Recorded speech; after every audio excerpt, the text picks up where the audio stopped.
64 लाख शिष्य हो गए, सबको ये मंत्र दे दिया। फिर हम, क्योंकि ज्ञान हमें था नहीं, कोई भी बहकाले था, हिंदू और मुसलमान दोनों को उपदेश दिया करते भगवान, और कहा करते भाई हिंदू मुस्लिम दो नहीं भाई, दो कहे सो नरक में जाई, एक पिता की संतान हो तुम, ये काल ने तुम्हारे को यहाँ आपस में दुश्मन बना दिया, बिन बिन बना के।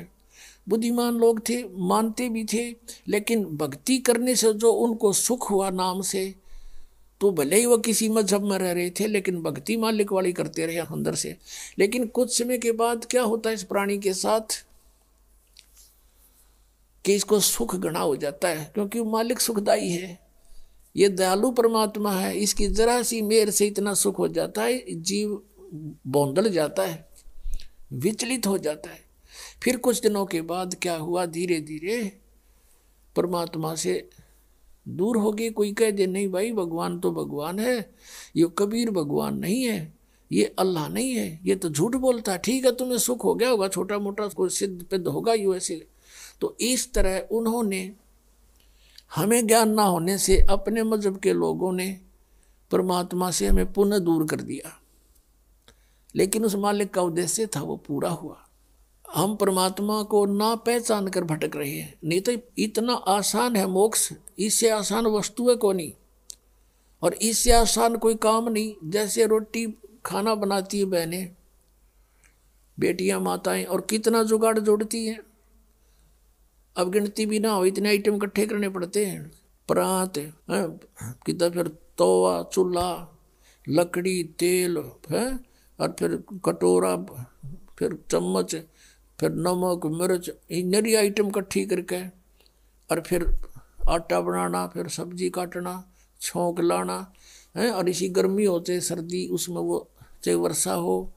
अब तो कुछ एक गैस के चूल्हे चाले हो गए, नहीं पहले तो लकड़ियाँ जलाया करते थे, अब भी जलाते हैं, 90% लोग लकड़ियों से ही अब खाना बनाते। तो गिल्ली हो जाए वर्षा के दिनों में, वो जल के देना, फूं फूं आँख लाल हो जाए, और फिर भी बना के छोड़ दें हम। और परमात्मा के भजन में कुछ भी तो ना, जीव भी ना लानी, अरियो ना होता हमारे थे, देखे खोटे लाग रहे, जीवा भी नहीं हलानी, बिना जीव के सिमरण दे दिया मालिक ने। सांस तो आवेगा तुम्हें, लेट के ले लो, बैठ के ले लो, चलते लो, वो सिमरण करो। और ये प्रथम मंत्र है, इसका जाप भी मानसिक करो, मौखिक नहीं करना। तो मौखिक तो जैसे अलग बैठे हो अकेले कर लो, नहीं मानसिक करो इसको। तो इस तरह इसमें कुछ भी ठाके ना लेना, और ना कोई जुगाड़ जोड़ना, और यूँ भी ना कर सकते, फिर हमारे जैसे नालायक नहीं, फिर हम किसे भगत है। तो कहने का भाव ये है कि ये सबसे आसान है मोक्ष पाना। अब हम उसी प्रसंग पर आते हैं। तो ऐसे परमात्मा हमें चार्ज कर गए, और चार्ज करके चले गए। मालिक सहश्री राय थे, सहश्री चले गए, तो हम मालिक को नहीं पहचान सके, इसलिए उनसे विमुख हो गए थे। परमेश्वर ने एक लीला की थी। अब परमात्मा के बहुत से शिष्य हो गए, और सत्संग किया करते थे, वहाँ पर भक्त आते थे, बेटियां बहनें भी आती थी।